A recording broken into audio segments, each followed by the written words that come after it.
நாகசக்தியம்மா. பேசுகிறேன். பேர் என்ன? கனகசெல்வி. எந்த ஊர் சொல்லுங்க? சென்னையிலேருந்து வந்திருக்கோம். எங்களுக்கு கல்யாணம் ஆகி 6 வருஷமாக குழந்தை இல்லை. நாகசக்தியம்மாட்ட வந்து எங்கே எல்லாம் ஹாஸ்பிட்டலுக்குலாம் போனீங்களா? எல்லா பக்கமும் ஹாஸ்பிட்டலுக்குலாம் போனோம். ஹாஸ்பிட்டலில் என்ன சொன்னாங்க உங்களுக்கு? கருமுட்டை வளர்ச்சி இல்லைன்னு சொன்னாங்க. கருமுட்டை வளர்ச்சி இல்லைன்னு சொன்னாங்க. ஐவிஎஃப் பண்ணீங்களா? டெஸ்ட் பேபிக்கெல்லாம் பண்ணீங்களா? பண்ணுனா அதுக்கு வந்து 20% வாய்ப்பு இருக்குது. அது பண்ணதே வேஸ்ட்டுன்னு சொன்னாங்க. அதனால் அது பண்ணலை. அதனால் பண்ணாலும் குழந்தை இல்லைன்ட்டாங்க. ஆமாம். அதனால் அம்மா தேடி இங்கே வந்தோம். அங்கே பார்த்து சொல்ல. அப்போ எத்தனை மாதம் மருந்து சாப்பிட்ட? 3 தடவை. என்ன நடந்தது உனக்கு? கைப்பிடிச்சிக்கோ. உனக்கு என்ன நடந்தது? உடம்புல என்ன நடந்தது? அதுக்கப்புறம் அம்மா என்ன பூஜை பண்ணாங்க அதில் சொல்லு.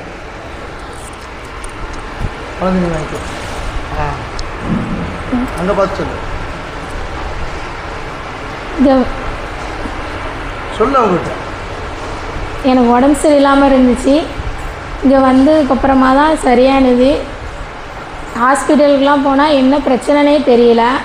இங்கே வந்து பாபுஜிட்ட வந்து கேட்டதுக்கப்புறம் தான் ஏதோ தீய சக்தினால அது இருக்குது அப்படின்னு தெரிஞ்சுக்கிட்டு அதுக்கான பூஜையெல்லாம் பண்ணி உடனே ஒரே நாளில் எல்லாமே சரி பண்ணிட்டாங்க. அப்புறம் 6 மாதத்தில் மருந்து எல்லாம் சாப்பிட்டு உடனே குழந்தை பாக்கியம் கிடச்சிருச்சு. 2024 ஆடி மாதம் வளகாப்புக்கு ஃபஸ்ட் டைம் இங்கே வந்து கலந்துக்கிட்டேன். 2025 ஆடி மாதம் 5வது மாதம் குழந்தை கன்சீவ் ஆகிட்டேன். எனக்கு என்ன குழந்தை பிறக்குன்னு அம்மன் எல்லாத்துடைய பப்ளிக்கில் சொல்லிச்சு. பெண் குழந்தை. எனக்கு என்ன குழந்தை பிறந்திருக்குது? பெண் குழந்தை. இங்கே காமி குழந்தையாடு. உனக்கு இந்த அம்மனே வந்து பிறக்கிறத சாப்பாடு கொடுத்துச்சு. ஆடி மாதம் உனக்கு அப்படிதான் கொடுச்சு.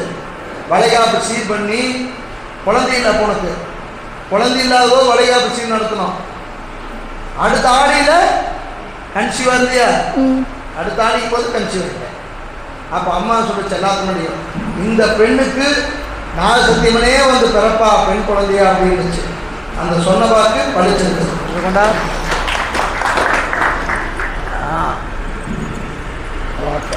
இதான் நாகசக்தி அம்மாவே வந்து பிறந்திருக்குது. அம்மாவே வந்து பிறந்திருக்கா இல்லையா? பேர் என்ன? கைலாசினி. கைலாசினி. கைலாசினி. சிவபெருமானுடைய கைலாசினி. ஓம் சக்தி. அப்படி ஓம் சக்தி. அதான் அம்மா கொடுக்குற வாக்கு. அந்த ஒரே நாளில் உடம்புல இருக்க கோளாறு குணப்படுத்தி 48 விரதம் எடுத்தி. அதுக்கப்புறம் அதுக்கப்புறம் மறுகல்யாணம் பண்ணி வச்சேன். மறுகல்யாணம் பண்ணி வச்சேன். 2வது கல்யாணம் பண்ணி வச்சேன். அந்த மறுகல்யாணம் பண்ணி சரியான பரிகாரம் பண்ணி 6 மாதம் மூலிகை மருந்து சாப்பிட்டதுக்கப்புறம் இன்னைக்கு பெண் குழந்தை பிறந்திருக்கு.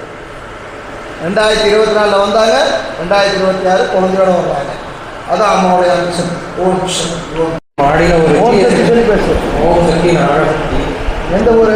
சென்னையிலேருந்து வந்திருக்கோம். எங்கள் வீட்டு மாடியில் ஒரு தீய சக்தி ஒன்று இருந்துச்சு. அது உங்களுக்கு தொல்லை பண்ணுச்சா? ஆமாம், என்னையும் ஒய்ஃபையும் ரொம்ப டிஸ்டர்ப் பண்ணுச்சு. வீட்டிலே தங்க முடியாமல் இருந்தோம். அதுக்கப்புறம் சாமிகிட்ட வந்து தான் அது கொஞ்சம் சரியாயிடுச்சு. என்ன பொருள் கொடுத்த? சாம்பல் கொடுத்தாங்க. மை கொடுத்தனா? மை கொடுத்தாங்க. அந்த மை என்ன பண்ணீங்க?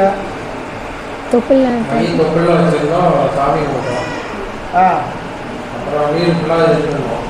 சாம்பல் இருந்து உங்களுக்கு இங்கே வர்றதுக்கு முன்னாடி கடை வியாபாரம் எப்படி இருந்தது? இப்போ எப்படி இருக்குது? ரொம்ப போட்டியாக இருந்துச்சு. இப்போ போட்டியாக இருந்தவங்க யாருமே இருக்கட்டும்.